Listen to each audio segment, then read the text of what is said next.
with the lovely looks on the main stage, able to take down one, go for the second. Defender goes up. Oh my god, a glorious play from Super Jeff. Narosa comes in on the back for some back shots, able to take down game number 1 in their favor with a solid amount of kills, but most importantly, a great amount of placement points. Four Kings men decisively take game number 1.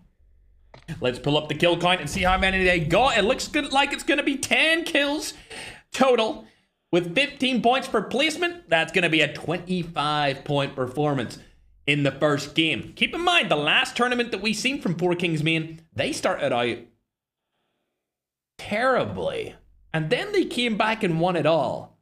So to see Four Kings start out phenomenally, that's going to rub some of these teams the wrong way. They're going to need to make some big-time plays. Luckily, we got big-time players. Let's look where everyone plays, ladies and gentlemen. ENL, the team from Latin America. We've talked about them before, not being able to perform in the finals. They performed so well in so many qualifiers recently, so I'm glad to see them coming in second place with 13 kills. That'll give them 23 points, so they'll actually be right behind Four Kings men. But interestingly enough, I don't think Four Kings men are in the lead. If you look down this scoreboard, team number 9 are sitting there with 20 kills. 20 eliminations. If we pull up the event rules, you can see that if you place 4th place, you're gonna get 5 points. It's going to be a tie? Are we sure about that? It's gonna be a tie? Four Kings men tied with team number 9, otherwise known as Leap Unbind. I mean, we've seen it plenty of times in the past where Leap, 4K, and TSG, rest their souls, no longer a team, are all alongside each other on the leaderboards. And it looks like that's going to be exactly the situation that's on the cards here after game number 1. Both teams able to secure 25 points in the first game. Great job there from the Latin American team, Magic's roster, of course, called the GOATs.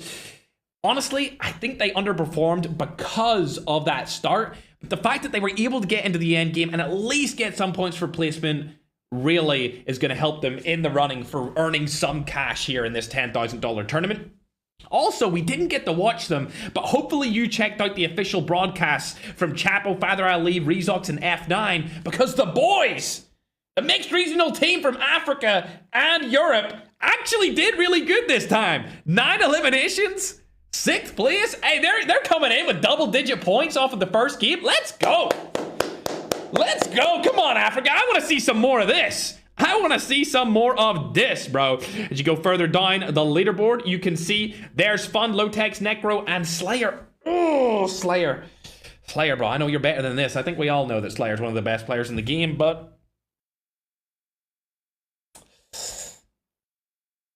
I'm not going to talk about the kill count, okay? Because I know if I was in... I can't be biased, chat.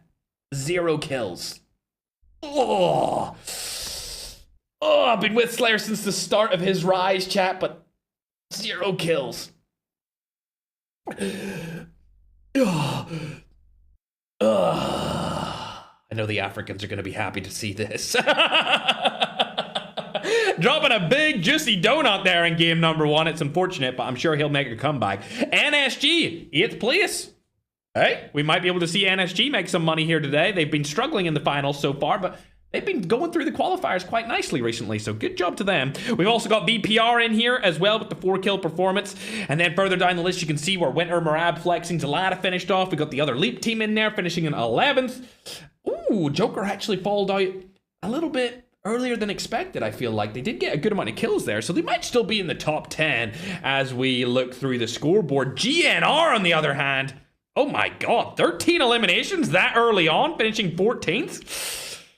Damn, they really had potential to be the number 1 team inside of game number 1, but dying that early, really going to hurt them. Only finishing the game 1 with 13 total points. Even team number 11, they finished 18th. Team number 11. Are you being serious? Secret's team had that many kills that early on, and they died in 18th. A phenomenal start, great mid-game, but the end game, oh my god, man. That is just awful team coordination there to make them die as early on as they did. So many frags, but unfortunately the death came through too early to get any points for placement. Also, I'd like to say a big rest in peace to Tokyo I'm Zone Rami and of course Eduardo. I literally called it out exactly as it happened. They got blown up instantly. I'm gonna reiterate this one more time. If there's any Four Kings members that can talk to them, or any of your favorite teams are playing today, tell them this one thing from Ferg. You need to get as many vehicles as possible into the end game. There is no snowboard mechanics.